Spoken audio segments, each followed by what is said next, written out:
Chapitre 2. Mon grand frère est un briseur de sorts. Il sentit les sortilèges qui protégeaient la maison l'entourer, le bloquer, l'examiner et, finalement, l'accepter. C'était comme une vague, un mur liquide qui se serait fendu sous la poussée. Ça a glissé fluidement autour de lui, mais nul ne pouvait ignorer la force contenue. C'était très impressionnant. Ron ne fit d'ailleurs pas à Bill l'injure d'imaginer que sa venue serait ignorée. Les sortilèges l'avaient laissé passer, mais il ne faisait aucun doute que les habitants sauraient que quelqu'un d'autorisé s'approchait. En y réfléchissant, Ron aurait préféré une arrivée plus discrète. Une fois de plus, il avait agi trop vite, dans la précipitation. Pas besoin d'être légilimince pour imaginer ce qu'Hermione en aurait dit.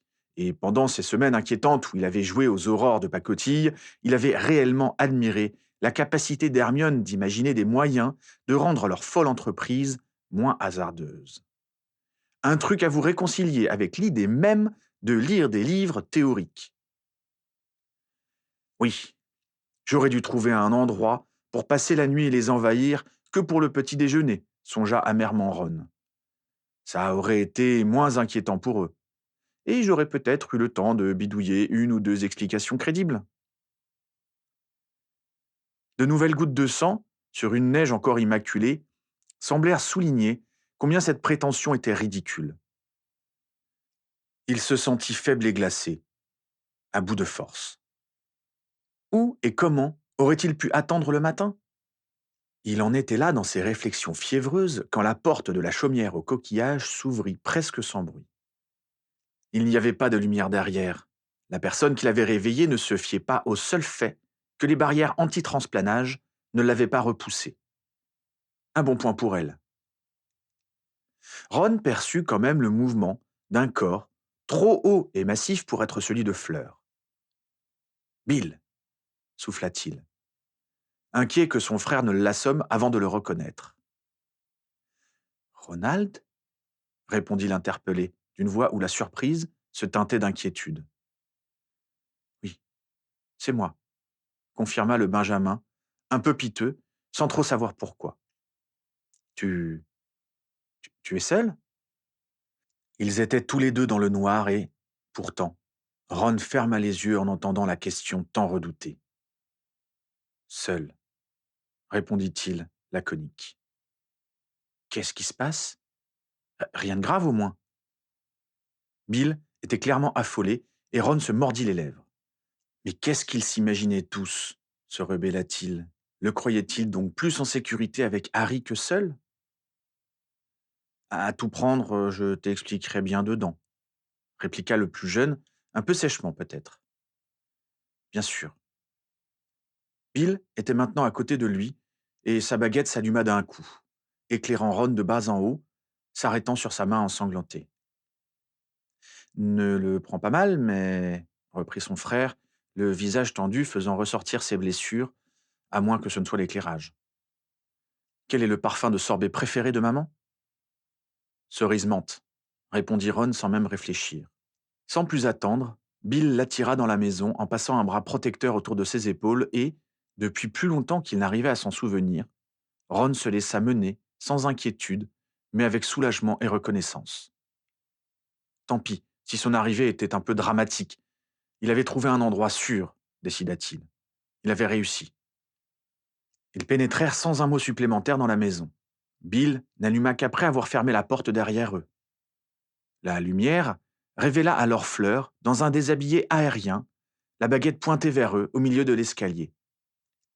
Ne t'inquiète pas, ma chérie, c'est Ron, annonça Bill du ton détaché que son frère lui enviait depuis des temps immémoriaux.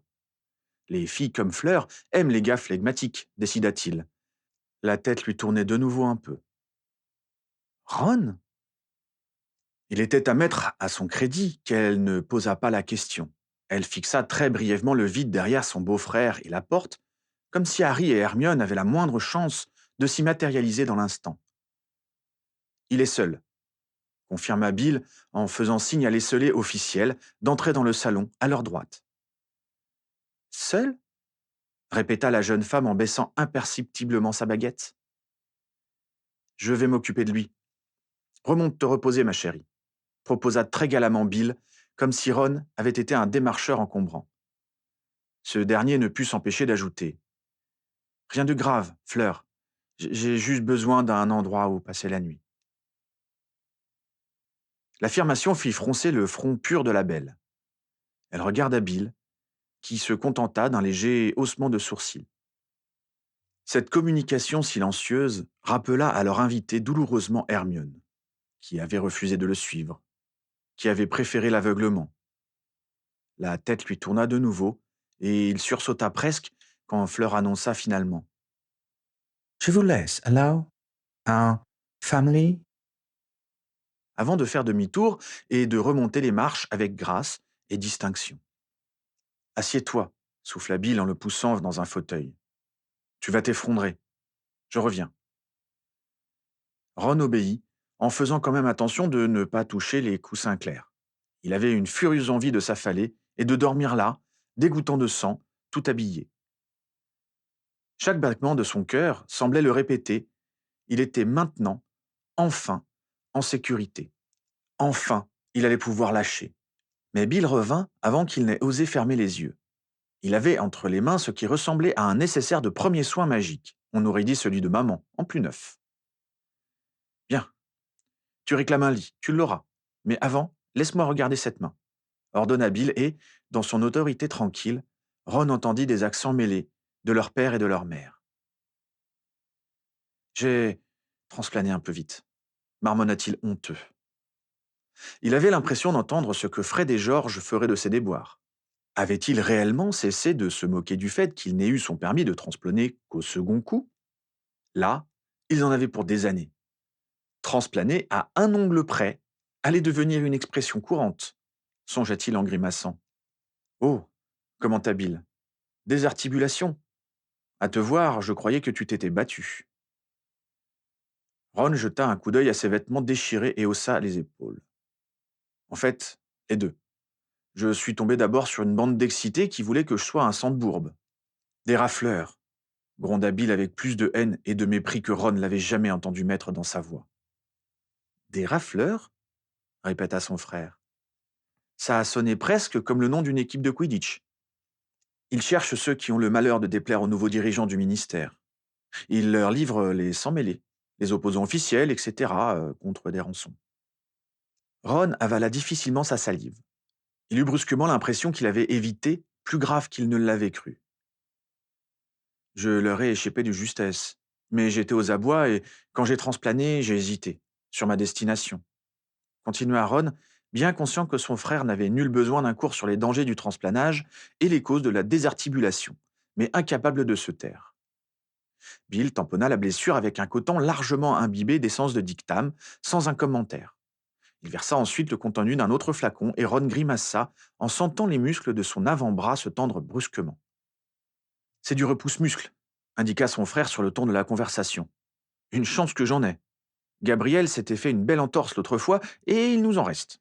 Une nuit de sommeil, ça ne devrait plus être qu'un mauvais souvenir. Enfin, pour les ongles, ce sera plus long.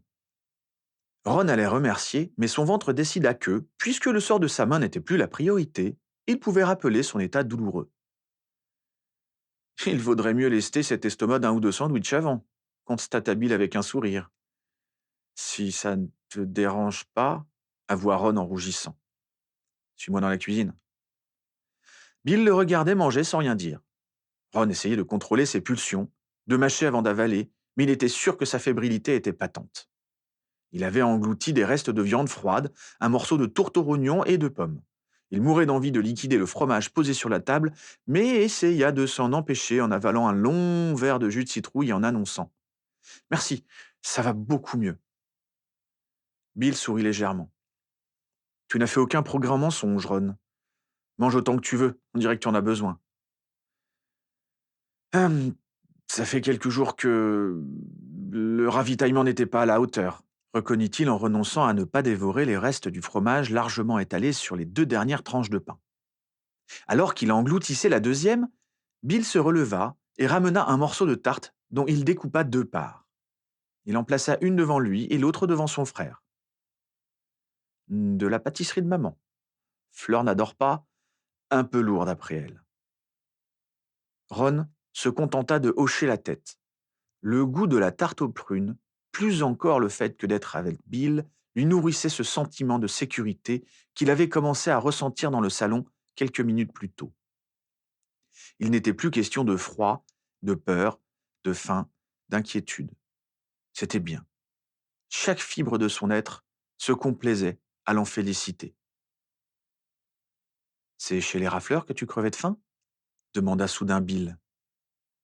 La main stupéfixée en plein vol entre la tarte et sa bouche, Ron se sentit attaqué en terrain découvert.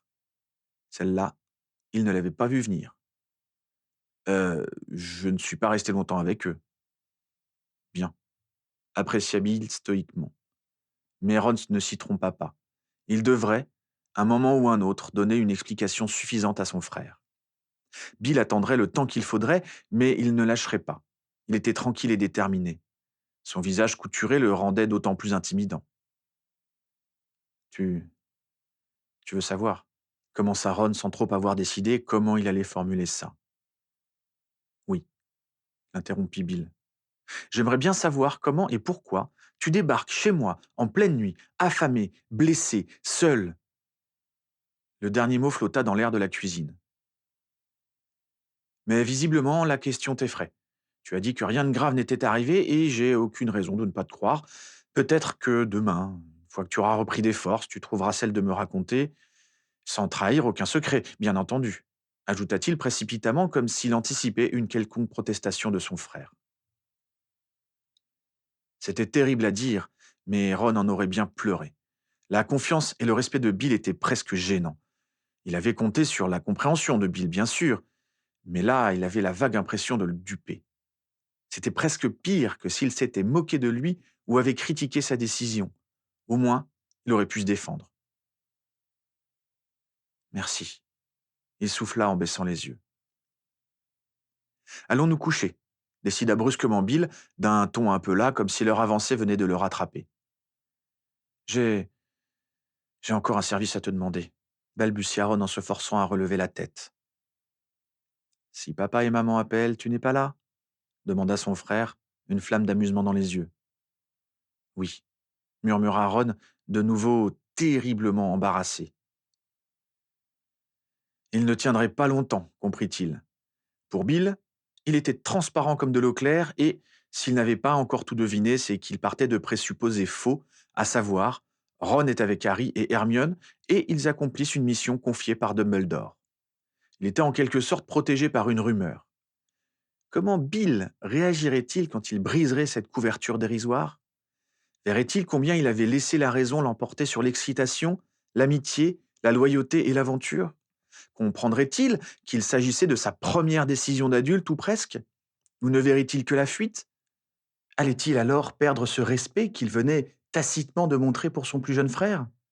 Ron se sentit frissonner. Il eut envie d'ajouter quelque chose de drôle, de léger, qui chasse un peu la guerre et qui ramène sa présence dans la cuisine de son frère à de plus justes proportions. Mais au moment où il ouvrait la bouche, cherchant encore ses mots, Bill sortit de la cuisine en affirmant: Je ne sais pas combien de temps je vais devoir l'attendre, ton histoire, mais je sens qu'elle va valoir le coup. Ron décida que dormir était la seule fuite temporaire dont il pouvait disposer. Il sortit donc derrière lui, décidé à ne rien dire de plus, de léger ou de grave, avant le lendemain matin.